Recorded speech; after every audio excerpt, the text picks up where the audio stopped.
With what has played out with the young lady that is the NYC core member, as I said, we haven't gotten a response as to official position of the NYC, which she has alleged to have been threatening her. We saw her play the video of, or play the phone call conversation she had with the person. The lady on the other hand, which she says is one of the board or official of the NYC, literally speaking to her quite rudely, to be fair, saying that she should take it down, take it down. And she was asking, are you threatening me? And our worry is, can't I just speak my mind as a Nigerian? This is biting me. So the question I will ask you as a leader in organized labor, when you see some of these things that happen and some of the ways the government has responded to criticism, do you feel that Nigerians are beginning to look like defeated people? Jeffrey, I think that clearly the constitution of our country clearly gave freedom of speech to every citizen. So for us in TUC, we are strongly advocating for freedom of speech. People should be able to air their views, but also we should also note as well, it's just as if the fact that I can air my view, I cannot walk into your station, Jeffrey, and I will start raining abuses on you. Yes, you are not a public servant. But public servants should also understand that Nigerians are passing through pain. So even if we come out and abuse them, I've listened to the president. The president has said that, oh, you can come out and abuse me. So it should not just be in words, it should also be in action. So as citizens, when people are frustrated, when someone cannot eat, when you are doing 010 or at times even 000 in terms of meal, you will become frustrated, you will become agitated.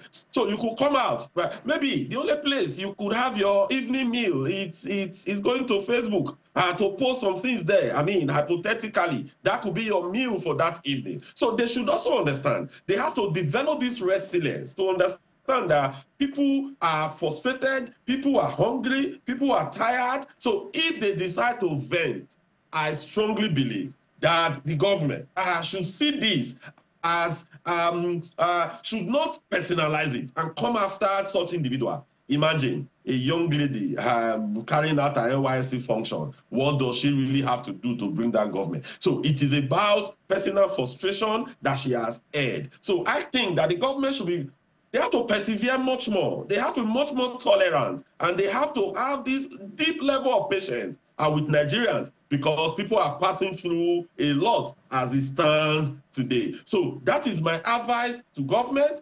They should take the back seat and allow some of all these, allow people to vent, because if you don't vent, you may not feel good at all. But also, overall, when we do this, we should also try to do it within the expected norm and with some level of decorum as well.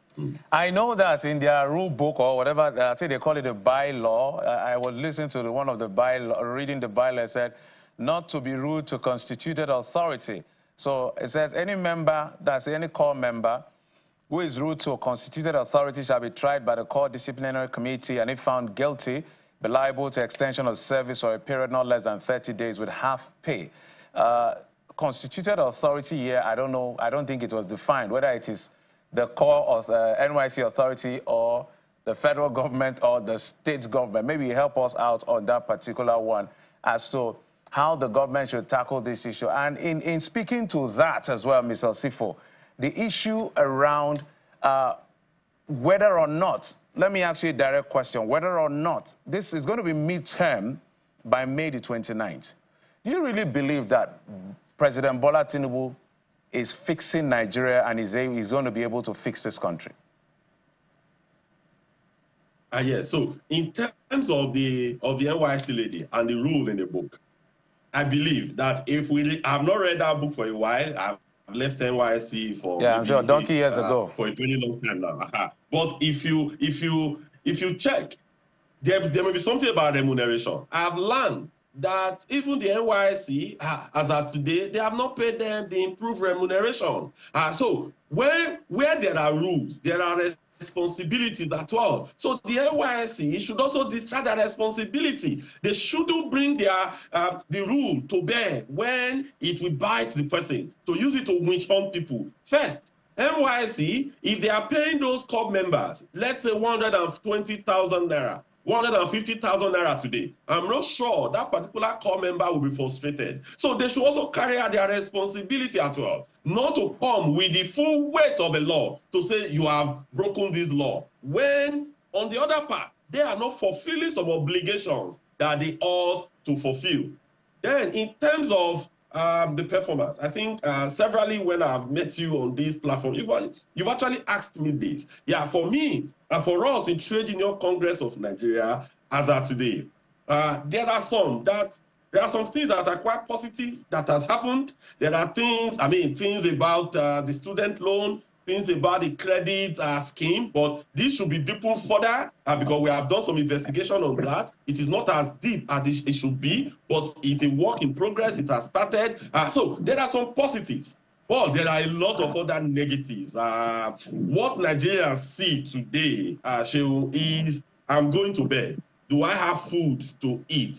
Can I afford energy? Can I pay for clothing? Can I pay for housing? So the cost of all these has skyrocketed, and it is affecting Nigerians. So if you put this on a balance of scale, there is nobody that is in his own right senses after the first 2 years, we rate this government high. Probably the last 2 years might be different, but the first 2 years, there are a lot of gaps that need to be fixed and needs to be addressed. So in your view, because let's talk about I'm still going to go back and put that responsibility on organized labor. I know I've engaged you on this particular issue, and you say we're not giving you, by you and I mean organized labor, the much credit that you deserve when it comes to what you've done. You pointed out your role as trade union or Nigerian Labour Congress and organized labor to bring about the refineries in Warri and Port Harcourt. But Nigerians still feel that the organized labor is really not doing enough to stand up for the people. When you hear that and you see what you're doing, what is it that you think Nigerians are saying you should do? We saw a protest, I think, in Cyprus, that they say 100,000 people. Perhaps people are expecting you to organize massive protests. What exactly do you think Nigerians are asking for? That they are feeling that organized labor has lost its touch and is now maybe complicit with the government? Jeffrey. Go ahead, please, Mr. Osifo. So the president, by the grace of God, I'm also the president of Pengasan. So if you go to Pengasan today, go and ask Pengasan members how much we have affected their lives.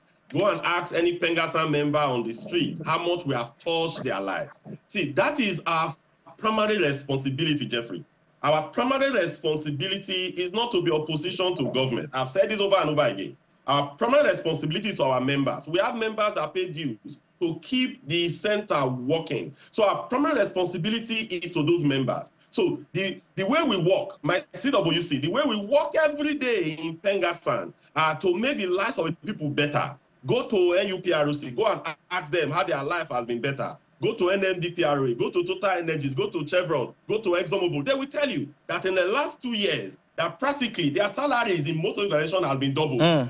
It is because of our effort. So now, first, our primary responsibility, Jeffrey, is to our members. So Nigerians, to fix Nigerians, you shouldn't just put all the heat on organized labor. No. When election is coming, you cannot go and collect 1,000 naira, 5,000 naira to vote for a candidate that you know that this candidate is a criminal. You know that this candidate over the years has done nothing outside talking. You will not go and vote for him against a professor, against a university lecturer, against a secondary school teacher who has lived over the years.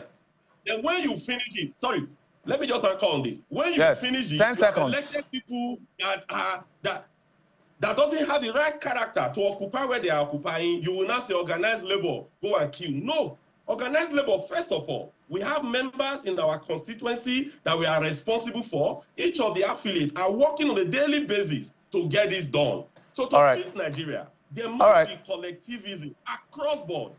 Jeffrey, if you go to the US, I ask you today, I know you are very vast, but you may not be able to tell me the equivalent of NLC and TUC in the US. The reason is this. Because you have institutions that are functioning. The reason is because you have opposition parties that is functioning. So in Nigeria... Okay, Mr. Asifo, not... Your points are well noted. I can see where you're going to all of. So you say all of us should share the responsibility. Media, opposition, the people, not organized labor. Not a problem. But you should be at the vanguard. You should be at the vanguard of fighting the cause for the common man, because your workers will be directly affected first and foremost.